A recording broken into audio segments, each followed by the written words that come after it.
everyone, and welcome to our platform for English learning. Now here, in today's session, we are going to discuss about future simple tense.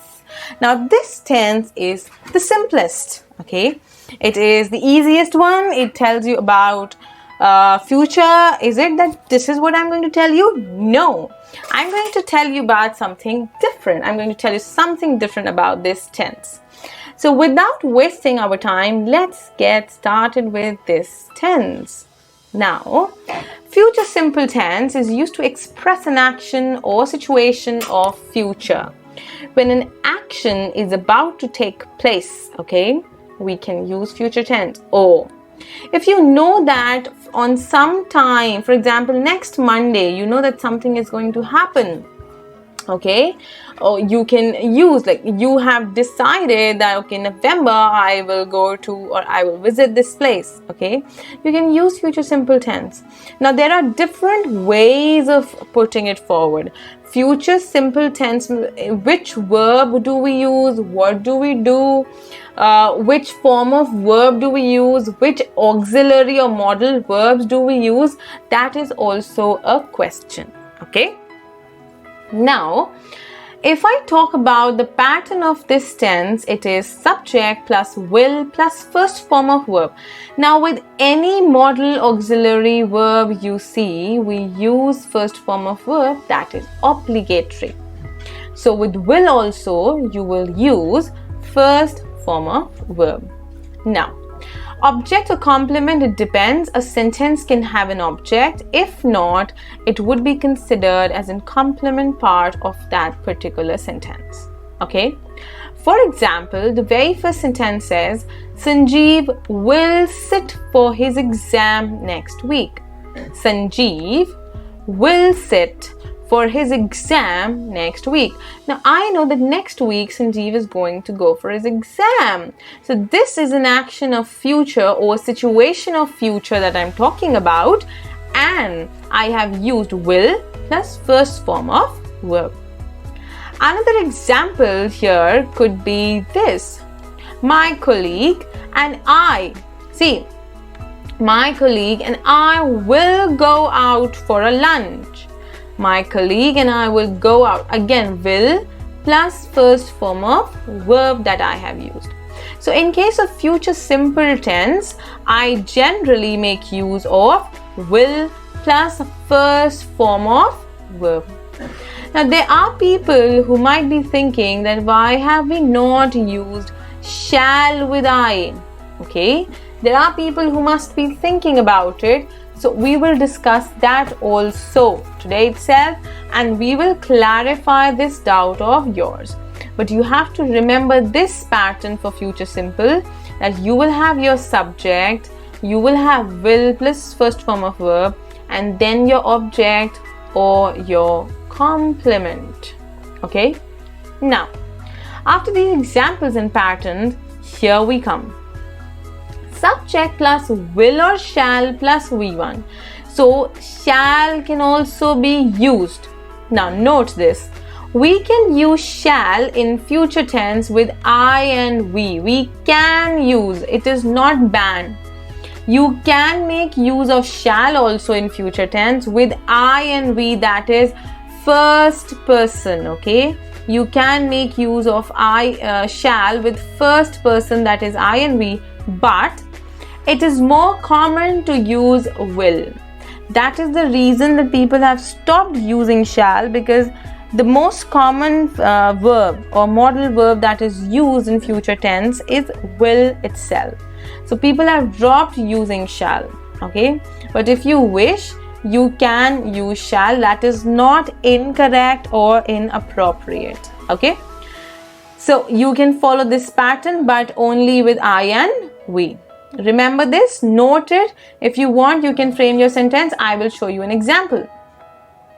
I shall or will, you can use any, have more time for tennis when I retire.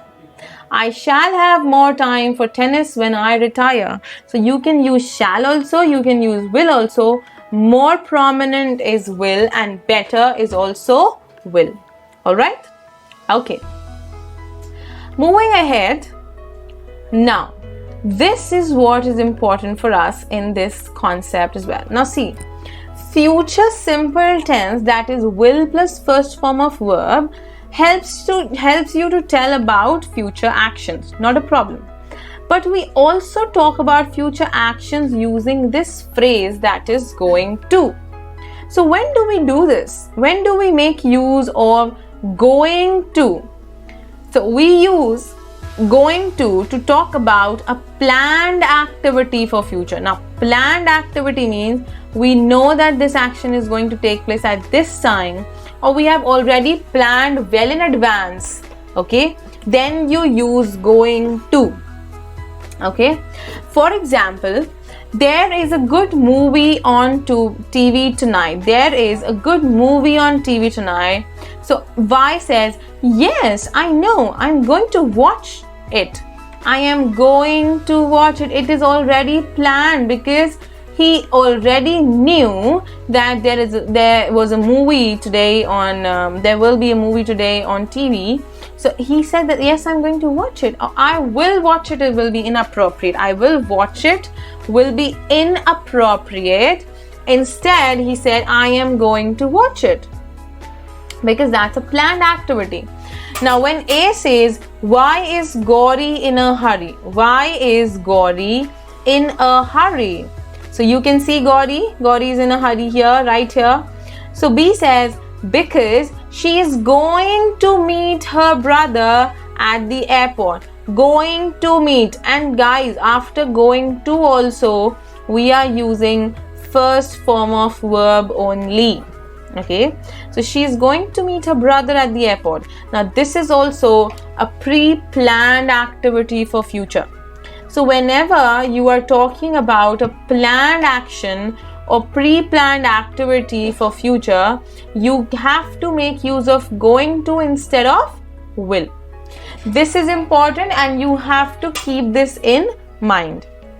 Alright, now here we spoke about going to. Here I am telling you about will. Now going to is used for pre-planned activity, whereas we use will when we decide to do something at the time of speaking. For example, I am talking to you and I say, I will have a glass of water now, or I will eat chocolate, okay, or I will have my tea. Okay, so when I say this, I am deciding to do something at the time of speaking. When I am talking to you, I am making a decision at that very particular moment. When I do this, I will have to make use of will and not going to. I will not make use of going to, because going to is for pre-planned action which was planned way back, okay, for future.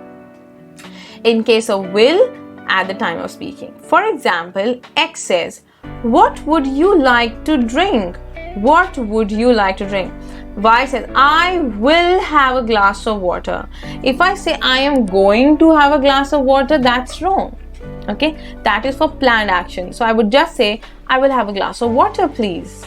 Alright? So the glass of water is here, the glass of water has vanished. Okay, just kidding guys. I hope the difference between going to and will is clear to all of us. You can make notes, you can take screenshots, you can start framing your own sentences as well.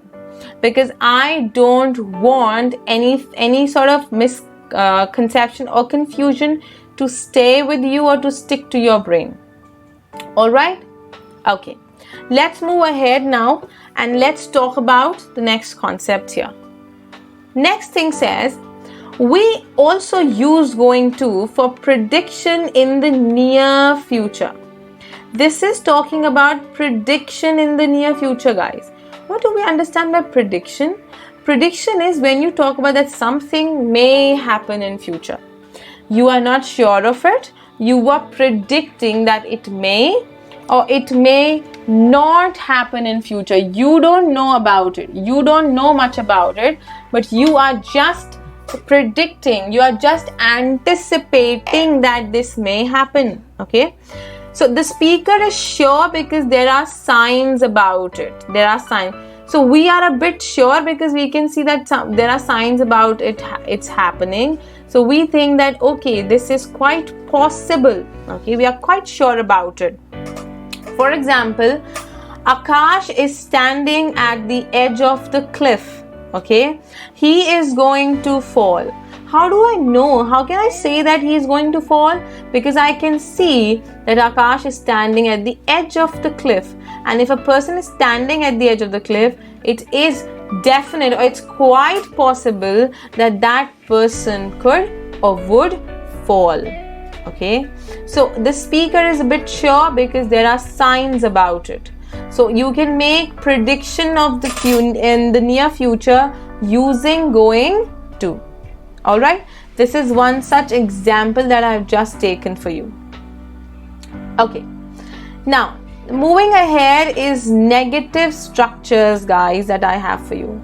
Now, when we started with tenses, for every tense that we've done, whether it's present or past, I had made sure that I discussed negative structures with you.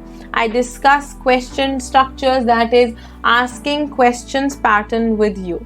I had made sure, and that is the reason. The reason behind this is that I don't want you to get stuck somewhere where you feel, oh my goodness, now I don't know what if I have to deny or if I have to say no to something, how would I do that? I don't want you to have that sort of confusion. Okay, I want you to be clear in approach while framing or while talking.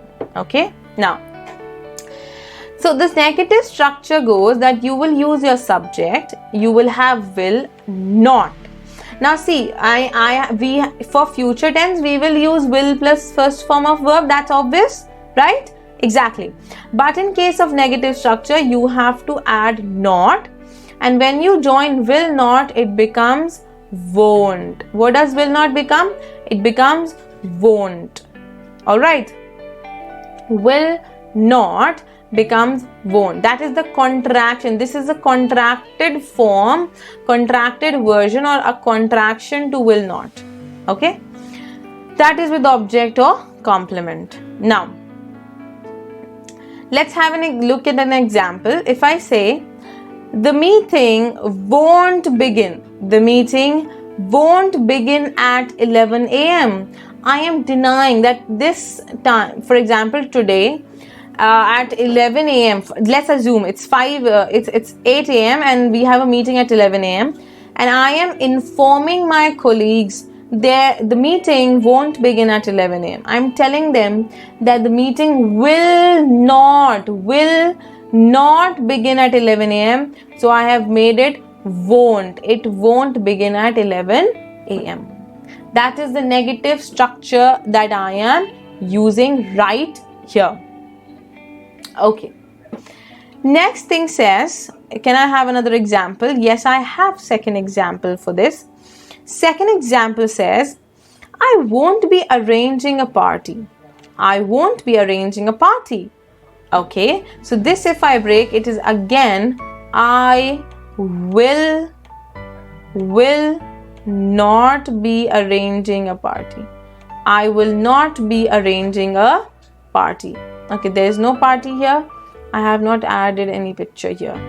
So I won't be arranging a party is again a contracted version for will not. So again, I am denying that maybe someday in future, sometime, I am not going to throw a party. I am not giving any sort of party. I am not arranging any party for you people. Okay, maybe something grand happens, I would definitely throw a party. Okay, all right, you all must say English. We would have a grand party together. All right. So this is about negative structure. Simple enough. You just have to add not. So will and not together become won't. And if you want, see, if people who want shall to be used, if you are joining shall plus not, guys, this will become shan't. Shall plus not will become, sorry, don't take this. Shall plus not will become shan't. It is not shallant, it is not shallant, but it is shan't. Shall and not is shan't. Alright? Okay, so people who wish to use shall with INV, they can follow this. Okay, let's move ahead. Now, asking questions. Now, if you have to frame a question, if for example, you have to ask a question to someone about his or her future, how will you ask? You want to know what has happened, or sorry, what will happen. So if you are inquisitive, if you want to know about someone's future, what will you say? You will ask will plus subject, then verb's first form, and then object or complement. Will, your subject. For example, will, your subject, first form and the object. Will he attend the meeting? Will he attend the meeting? The moment I ask the question, answer can be he will or answer can be he won't. It is either of the ways possible, okay? He will or he won't. It is quite possible, okay? Maybe there is not. He will, he won't. But the structure will be that will come first and subject will come later on. So we just have to switch the positions of subject and will, and it changes into a question sentence, guys. Okay?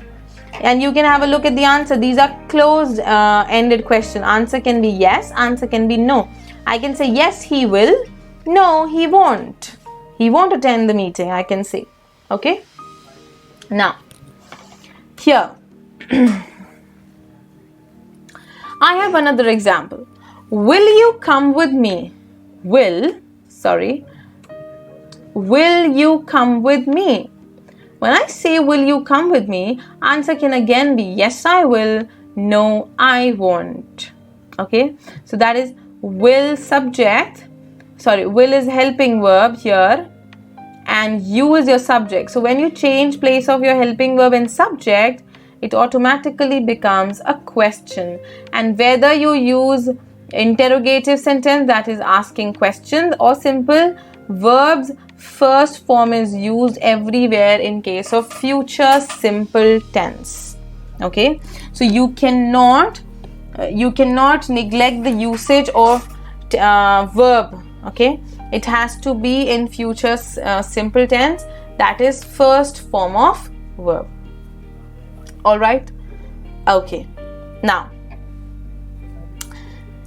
this is what, see, asking questions was the frame, that is interrogative. Then there was this pattern, that is negative structure, that I wanted you to know. Use of going to is important, learners. Please work on use of going to. Okay, whatever we've discussed in this session, I want you to work on it. Going to was one, then negative structure, interrogative structure, and positive structure we've done. These four things revise properly for future tense, because after future tense we would be doing conditionals, and all of this will help you right there.